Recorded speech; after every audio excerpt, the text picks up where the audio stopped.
सैनिक भाइयों नमस्कार।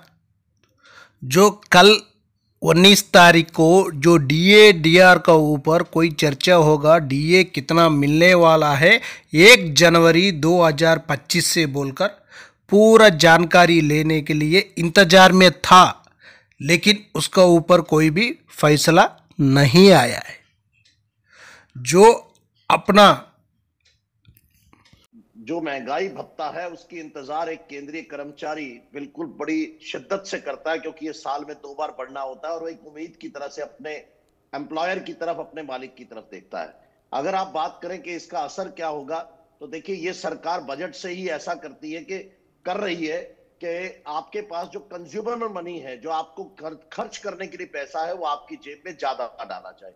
तो महंगाई भत्ता जब बढ़ाया जाएगा तो आपको तनख्वाह ज्यादा मिलेगी, आपको तनख्वाह ज्यादा मिलेगी तो आपके पास पैसा बचेगा, जिसका आप इस्तेमाल जो है अपने रोजमर्रा की खर्चे और इस महंगाई से लड़ने के लिए आप कर सकते हैं। तो ये सरकार एक तरह से महंगाई भत्ता देकर के आपको महंगाई से लड़ने के लिए मदद करती है।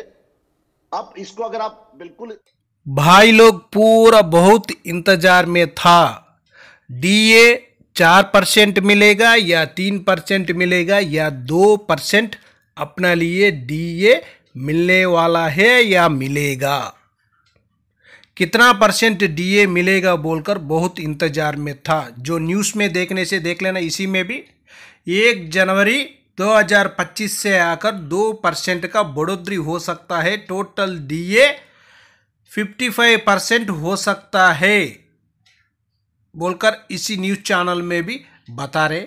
लेकिन अभी कितना होगा, या 2 होगा या 3 होगा, जो कंज्यूमर प्राइस का मुताबिक देखने से 2% होगा बोल रहे हैं, लेकिन सरकार सोचने से 3% भी कर सकता है, 4 भी दे सकता है, वो सरकार का मर्जी है। जो दूसरा न्यूज़ चैनल में देखने से देखो, उनका बोल रहे हैं 3% का बढ़ोतरी हो सकता है, डीए डीआर 3% का बढ़ोतरी हो सकता है, लेकिन वो अभी तक इसका ऊपर कोई भी चर्चा नहीं चला हुआ है। जो कैबिनेट बैठक है बोलकर बहुत दिन से हम लोग पूरा इंतजार में था, लेकिन इसका डीए डीआर का ऊपर कोई भी बातचीत नहीं है, कोई भी न्यूज़ नहीं आया है। लेकिन अपना लिए आकर डीए डीआर पक्का मिलेगा, लेकिन इसी महीना में मार्च में लास्ट तक इसका फैसला हो जाएगा कितना परसेंट अपना लिए डीए डीआर मिलने वाला है। हमारे लिए अप्रैल में जो पिंचन हो या सैलरी हो, अप्रैल महीने का जो सैलरी के साथ या पिंचन के साथ अपना डीए डीआर मिलेगा। और संसद में आकर जो डिसेबिलिटी पिंचन का ऊपर भी कुछ चर्चा हुआ था। डिसेबिलिटी पिंचन 50%, 75%, 100%, इसका ऊपर सभी को बराबर होना चाहिए। क्वेश्चन भी पूछा हुआ था, उसका आंसर भी मंत्री जी ने बता दिए हैं डिसेबिलिटी पिंचन का बारे में। लेकिन डिसेबिलिटी पिंचन जो 50% हो, 75% हो, 100% हो, बराबर मिलना चाहिए।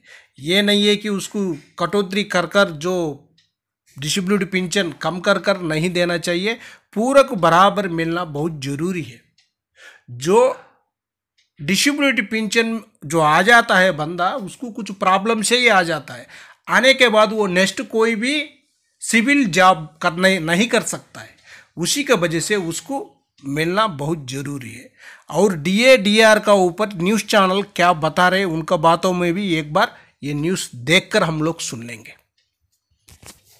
जो महंगाई भत्ता है उसकी इंतजार एक केंद्रीय कर्मचारी बिल्कुल बड़ी शिद्दत से करता है, क्योंकि ये साल में 2 बार बढ़ना होता है और वो एक उम्मीद की तरह से अपने एम्प्लॉयर की तरफ, अपने मालिक की तरफ देखता है। अगर आप बात करें कि इसका असर क्या होगा, तो देखिए ये सरकार बजट से ही ऐसा करती है कि कर रही है कि आपके पास जो कंज्यूमर मनी है, जो आपको खर्च करने के लिए पैसा है, वो आपकी जेब में ज्यादा डाला जाए। तो महंगाई भत्ता जब बढ़ाया जाएगा तो आपको तनख्वाह ज्यादा मिलेगी, आपको तनख्वाह ज्यादा मिलेगी तो आपके पास पैसा बचेगा, जिसका आप इस्तेमाल जो है अपने रोजमर्रा की खर्चे और इस महंगाई से लड़ने के लिए आप कर सकते हैं। तो ये सरकार एक तरह से महंगाई भत्ता देकर के आपको महंगाई से लड़ने के लिए मदद करती है।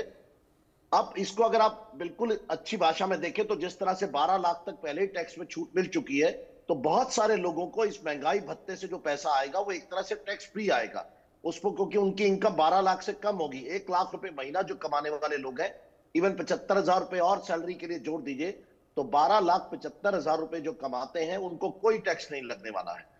तो 2% के आसपास इसकी उम्मीद की जा रही है। हालांकि उम्मीद तो होली से पहले थी कि मोदी जी शायद अनाउंस करने वाले हैं, थोड़ा सा डिले हो गया है, पर अभी समय है क्योंकि ये हमेशा मार्च में आता है और ये इफेक्टिव जाकर के कुछ महीनों बाद होता है।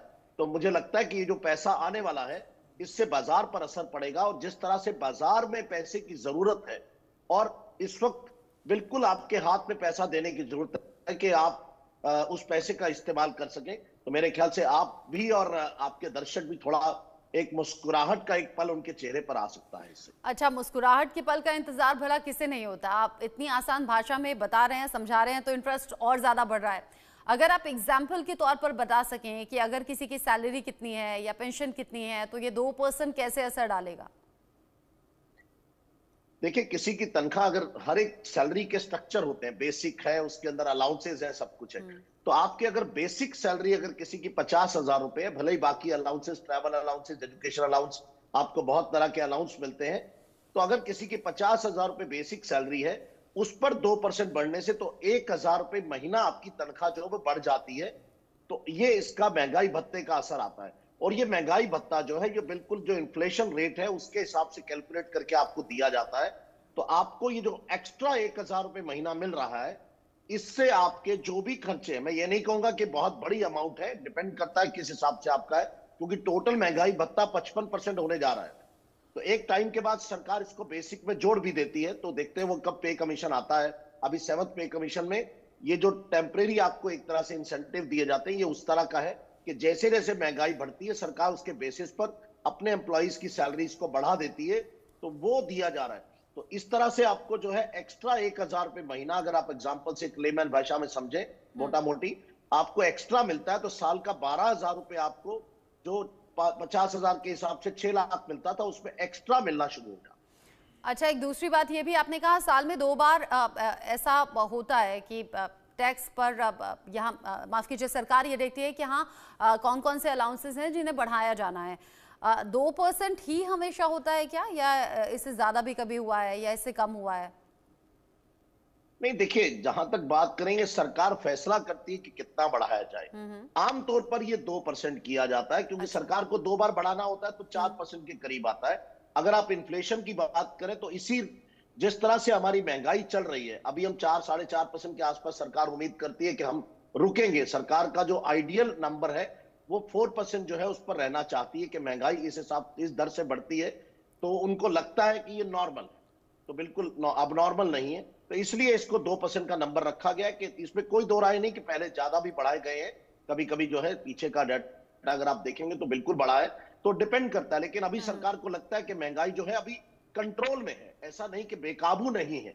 मैं ये नहीं कहूंगा कि महंगाई नहीं है, क्योंकि ये महंगाई तो है, मैं और आप रोज भुगतते हैं इस बात को कि कैसे चीजों के भाव बढ़ रहे हैं, और लेकिन उसके साथ साथ सरकार दूसरे मेजर्स भी लेती है, लेकिन ये अपने एम्प्लॉइज के लिए, क्योंकि एक एम्प्लॉई के लिए तो उसको सिर्फ अपने मालिक का चेहरा देखना होता है कि वो मुझे कितनी तनख्वाह बढ़ाता है, तो वो एक उसको इंसेंटिव की तरह दिया जाता है साल में 2 बार। उसकी उम्मीद करता है कि महंगाई बढ़ गई, सरकार मेरा साथ देगी। तो यहां से जो पैसा है वो अल्टीमेटली, देखिए, सबसे बड़ा एम्प्लॉयर खुद सरकार है। ज्यादातर लोग सरकारी नौकरी करते हैं, क्योंकि इसके बाद फिर स्टेट गवर्नमेंट से भी उसी लाइन पर बढ़ाना होता है, फिर धीरे धीरे इसका असर नीचे तक, आप लोगों तक, हम लोगों तक आता है कहीं ना कहीं। तो ये फ्लो जो करता है ऊपर से, ये पूरा इसका कमीशन है, पे कमीशन, वो डिसाइड करता है कि कितनी बढ़ाई।